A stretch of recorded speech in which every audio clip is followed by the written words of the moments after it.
वसुदेवसुदं देवं कंसचाणूरमर्दनम् देवकी परमानन्दं कृष्णं वन्दे जगद्गुरुम्. When enlightened masters say I, they don't have any meaning behind that I. Only the divinity speaks. For a normal man, when he says the word God, it is just a word, there is no meaning behind it. At the most, some imagination about God, that's all. There is no solid meaning behind that word. For example, when you say God, the word has no meaning. It is just mere empty word, supported by some imagination. But when you say I, you have a solid meaning for it. You have solid meaning. When you say I, you know clearly what you mean. But when you say God, you don't know what you mean. The emotion or the understanding is not supported. The word is not supported by the emotion or understanding or experience. But with enlightened people, when they say God, it is solid experience. And when they say I, it has no meaning. It is just for utility. It's an empty word. Because they can't use any other word, they have to use some word, they use the word. They use some word, no other way. That is the reason they use the word I. There was a great enlightened master, Nisargadatta Maharaj, in India.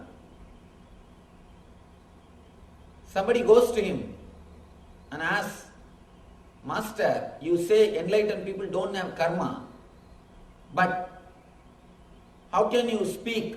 How can you do all your activities if you don't have a karma?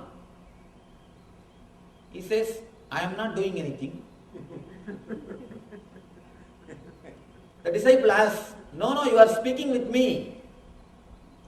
How can you speak with me if you don't have a karma?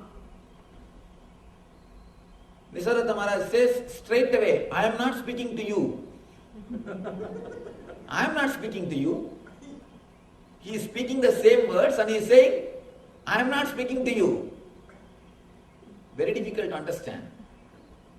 Then Maharaj says, because you wanted me to speak, the speaking is happening through this body. There is nobody inside. Just hollow bamboo. Hollow bamboo. When the breeze enters the hollow bamboo, it comes out as a music.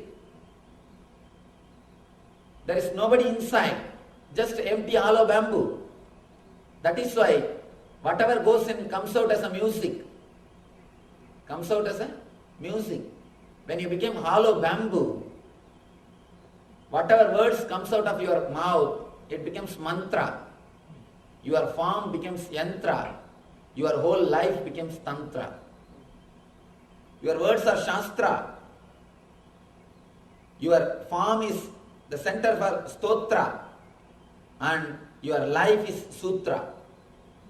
Your very life is sutra. Here, when Krishna says I, there is nobody inside. Just the divine is speaking. Just the emptiness is speaking. Then the disciple asks Maharaj, Nisargadatta Maharaj, then how do you say I don't speak, I am not speaking to you? What do you mean by the word I? Maharaj says, because there is no other word, I have to use the word I. But this I doesn't have any meaning as your I has got meaning. Your I is supported with your experience. When you say the word God, it is empty word. It is not supported with experience. When you say the word I, it is supported with solid experience. You know it. You feel it. If somebody says, Are you mad? You shout at them and prove it. You know, the I in you is solid. It has got meaning. But when you utter the word God, it has no meaning. It is superficial. Some imagination, which you read in some books, which is taught to you in some discourses, which you heard when you were small boy from your mother. That's all. But when enlightened people, enlightened masters, they say the word I, it has no meaning. How the word God is empty for you, the word I is empty for them. There is no meaning. And when they say the word God, there is a solid experience for that word. Here, when Krishna says I, there is nobody inside. It is pure emptiness. Just the divine speaks through him. Just the pure existence speaks through him. He has become hollow bamboo. He has become pure energy. That is why courageously he can declare. He can say in a battlefield, he says, Bhutanam Ishwaropi. Sitting in a home, comfortably, where you have all security, safety, all insurances, all protection, sitting in that type of place and declaring, I am God, is very easy. Because there is nothing much risky. There is no risk.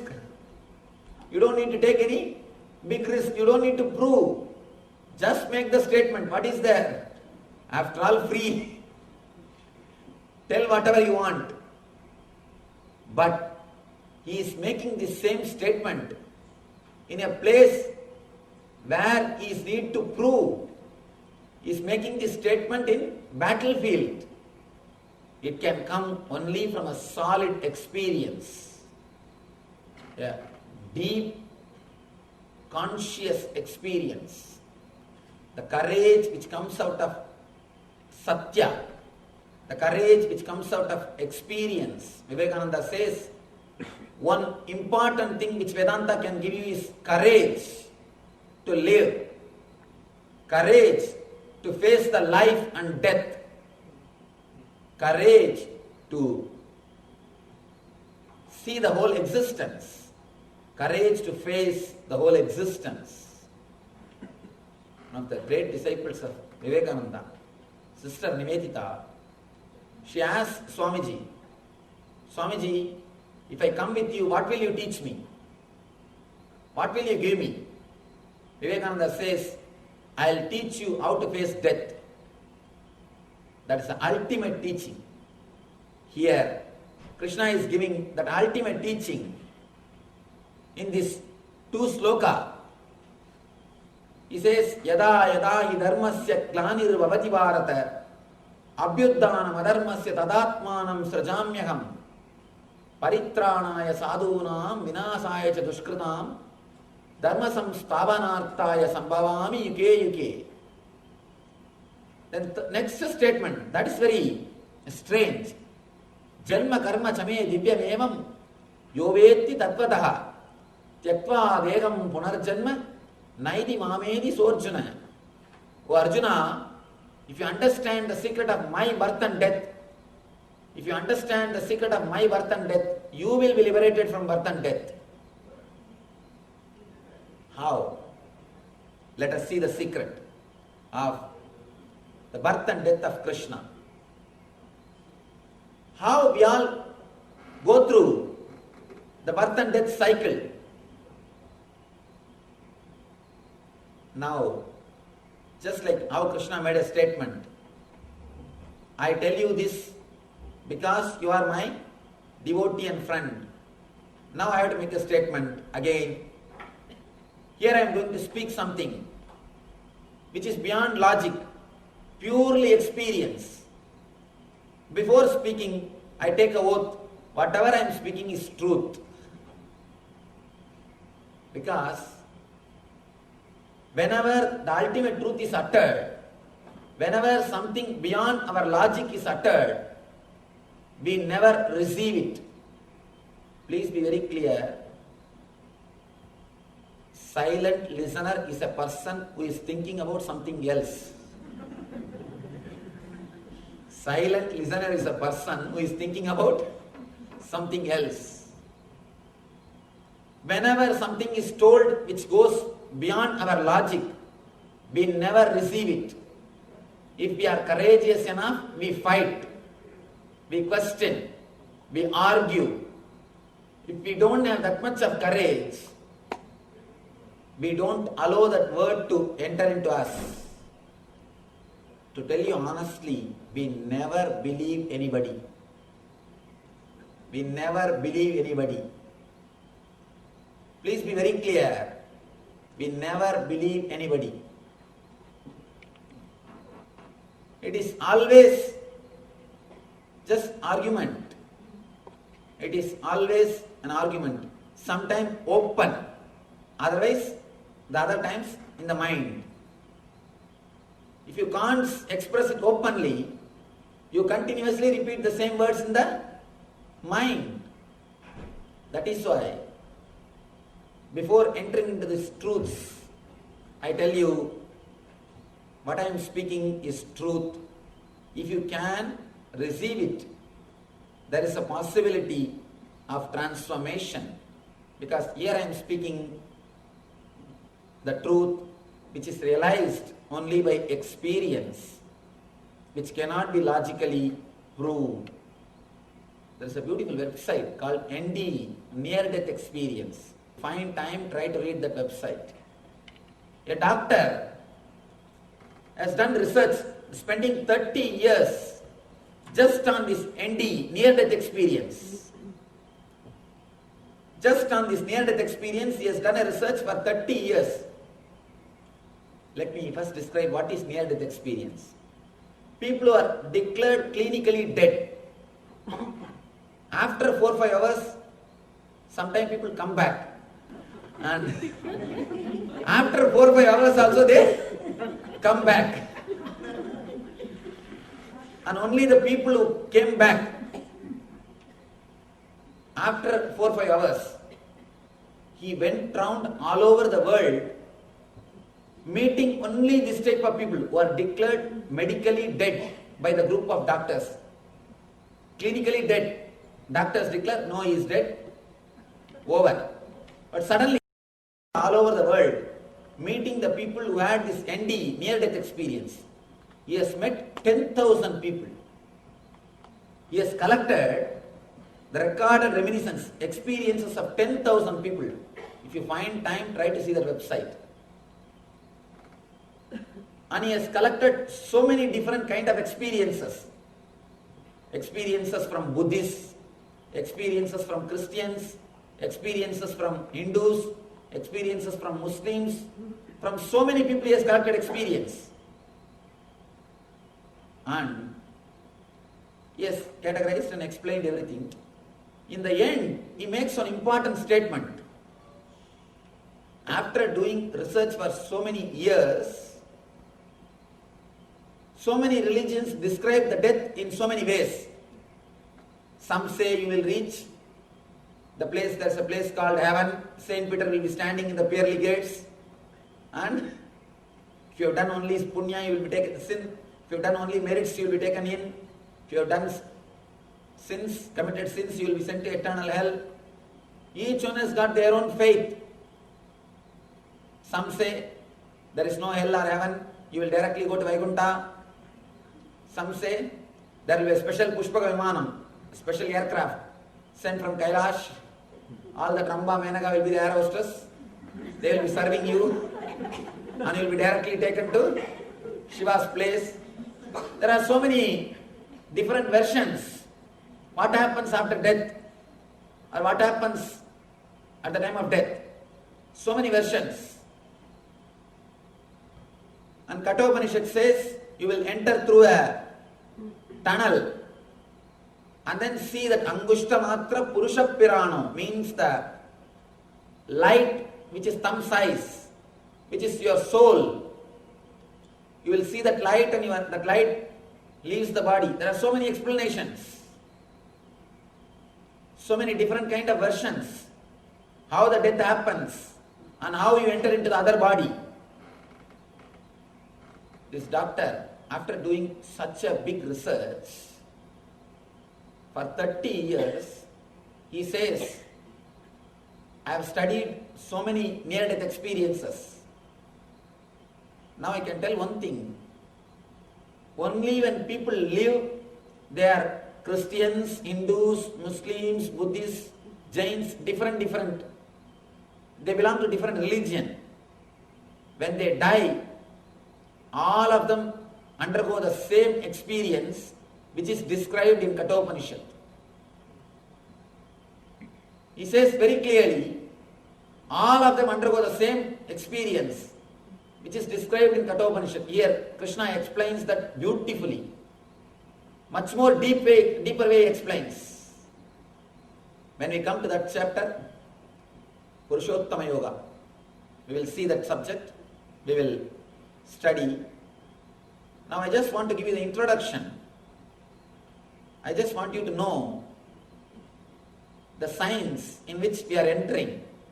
He says, people belong to different religion only when they are alive. When they are dead, they follow only one path, which is described in the Kathopanishad. Exactly what happens at the time of leaving the body. When you leave the body, the moment the physical body dies, physical body relaxes. The moment physical body says, I cannot hold the soul anymore, I am tired. The moment your soul leaves the body, you decide based on your life, how you lived these 70, 80 years, what you think as the highest pleasure in your life. If you think eating is the highest pleasure in your life, naturally you would have spent whole life in eating. Then at the time of after leaving the body, eating is the only highest pleasure. Then I should take the body which will help me to continuously eat. What is the best body? You see through all the choices. Then you decide, pig is the best body. Let me take that Janma. If you thought that sleeping is the greatest happy, joyful experience in your life, lived your whole life in sleeping, tamas, then you think, I think that is the best experience in my life. Why not take the buffalo body so that I can spend my whole life in sleeping? Whatever you think is a greatest experience in your life, or to enjoy which sense you spend more energy, maximum time, maximum part of your inner space, you decide your next birth based on that desire, based on that point. Please be very clear, nobody else decides your birth. It is you who decide. Simply you choose. It is clearly conscious decision of your individual soul. I am ready for any of your questions. Naturally, this is a very, I can say, controversial subject. Very difficult to understand. But after this, any question you have, you are welcome to write and put in the box. Surely I will answer, respond to all your questions. But you need to understand the science of birth and death, the mystery, secret mystery of birth and death. Here Krishna says, Ragasyam hetaduttamam. I am telling you the mysterious, ultimate science. Oh my dear devotee and son, my dear devotee and friend, Bhaktosi me saga cheti ragasyam hetaduttamam. I am telling you the ultimate mysterious science. If we can understand this one thing, how we take birth, by analyzing this concept with question answer. I always encourage people to put questions, because only when you put questions, you will be able to relate with that idea. Never think asking questions. If we ask some question, people will all will look at us. We may look like a fool. If you ask questions, you may look like a fool. If you don't, you will be a fool. Better to look like a fool than to be a fool. We will analyze this whole concept, the secret of the birth and death, the mysterious science which Krishna delivers through our question and answers. Then we will be able to internalize this truth. If this truth is understood, you will immediately, the moment you will feel the life is a blessing. The life is your decision. Please be very clear. Including poverty is your decision. Don't think poverty has been forced on you. Don't think poverty has been forced on you. Even that is your decision. When we take birth, we assume the body. We take birth based on our fear and greed. One side the greed is pushing. Let us become son of a king. Let us become a son of a rich man. The other side, your own fears say, no, I can't take so much of responsibility. Please be very clear. Along with money, big responsibility of protecting it comes. Along with money, the big responsibility of protecting the money also comes. That is why Lakshmi is handed over to Vishnu, who is protector. The Lakshmi is neither with creator, Brahma, nor with destroyer, Vishnu, the Shiva. She is with protector, who is Vishnu. Along with Lakshmi, wealth, money, the responsibility to protect it also comes.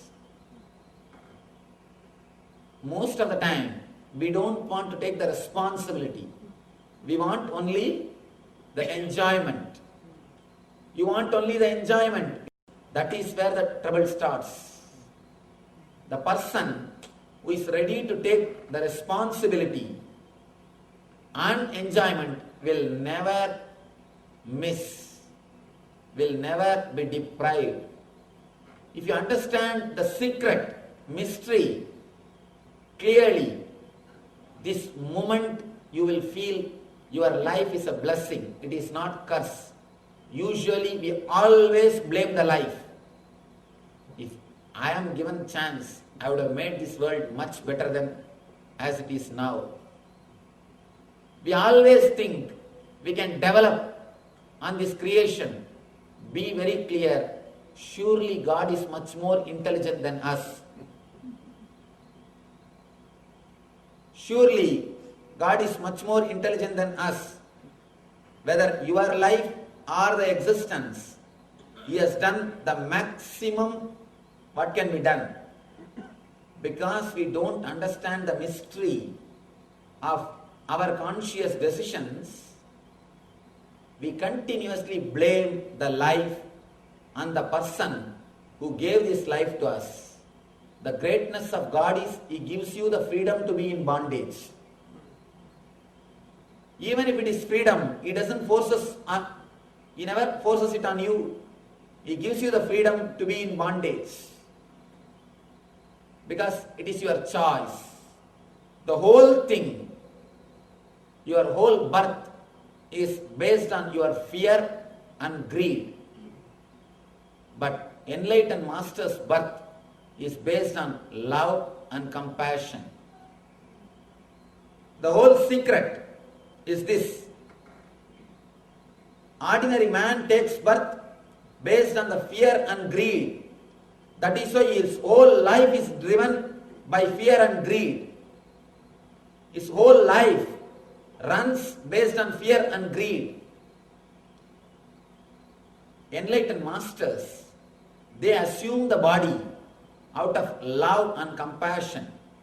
That is why Krishna beautifully says, Atma Mayaya, because of my own energy, my own Shakti, my own Maya, I take but Sambhavyam Atma Mayaya, Prakritim Swamadishtaya Sambhavyam Atma Mayaya. With my own energy, just out of my love and compassion, I land on this planet Earth.